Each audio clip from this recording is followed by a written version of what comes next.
what do you say to people that say, oh, I could never speak, or even I would love to speak, but I have terrible stage fright?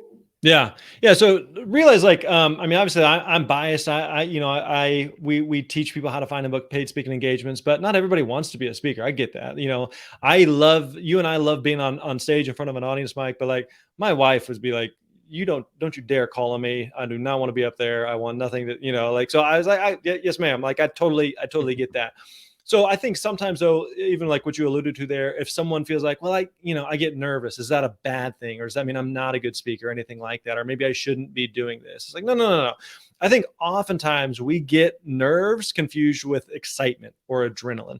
So think about how you feel before you go up on stage. You're like, I feel those butterflies, I feel nervous, I feel, excitement and adrenaline, and I'm just, I'm ready for it. Think about other key moments in life where you have felt that same way. So for example, for me, I think about like whenever I proposed to my wife or when my daughters were born, some of these like key moments. Maybe you've had like a really important job interview, or you took a really important exam or something, and you had those same feelings. And it wasn't like, oh my gosh, I'm going to propose and this is going to be a disaster. It's like, no, like I'm confident here, but at the same time, it's just like this excitement of like, whoa. And if anything, it's the body's way of reminding you like, hey, this is important. Like lock in.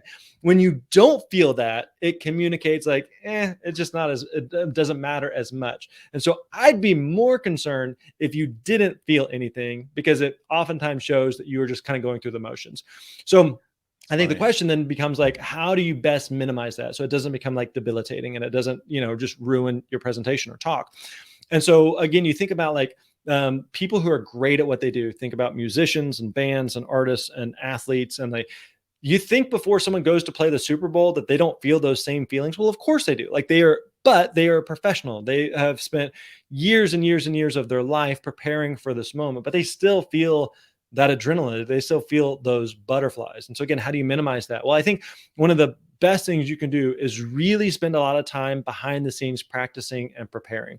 So the best speakers on the planet, they don't just hop up on stage and just like, I'm just going to wing it and kind of shoot from the hip and scribble down a couple ideas on a napkin and I hope this all works out. Like they just don't do that. Like in the same way that, again, going to play the Super Bowl, it's not just like, well, I'm a good athlete. I just throw the ball, they catch the ball, we'll run the ball, and hopefully we score some points and everybody has fun and we get to go to Disney. Like it just doesn't work like that. Like there's so much time, thought, and intentionality that goes into it ahead of time. And so think about like when you were in high school or college or university and you went to take some type of test or exam or quiz, you would probably show up feeling, some butterflies, but there's also a level of confidence of like, no, like I got this, I'll give you an example, like a real time example. I'm experiencing this right now. So I got my private pilot's license a couple of months ago. Oh yeah. And so I've always thought it'd be cool to be able to fly a plane. And so a little over a year ago, I was talking with a buddy who just started taking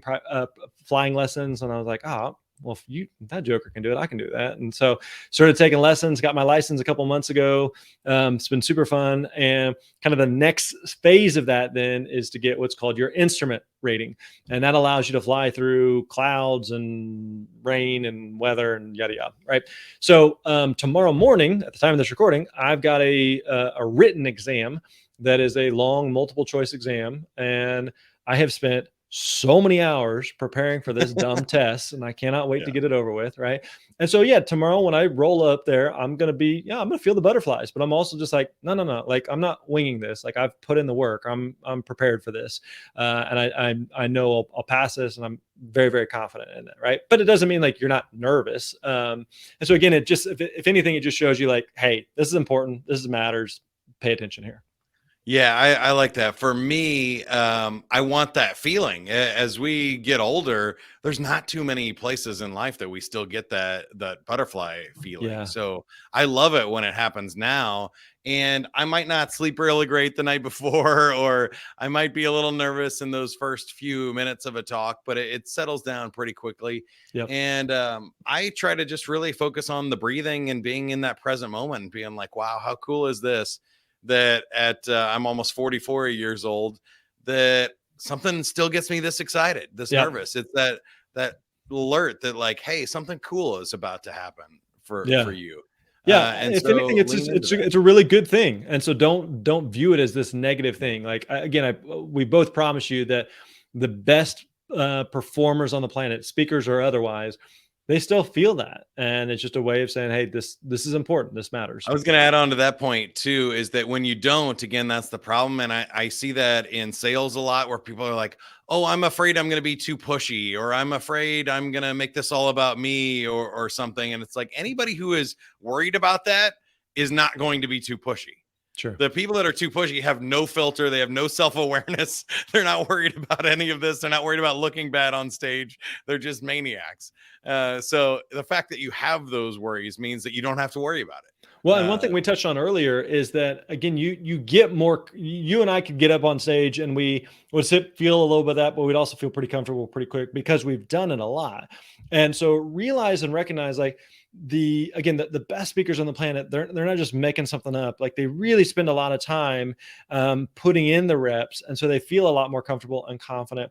But also, like, I always try to remind myself that whatever speaker that you look up to, you admire, you respect, there was a time where they had never spoken and had never done a gig.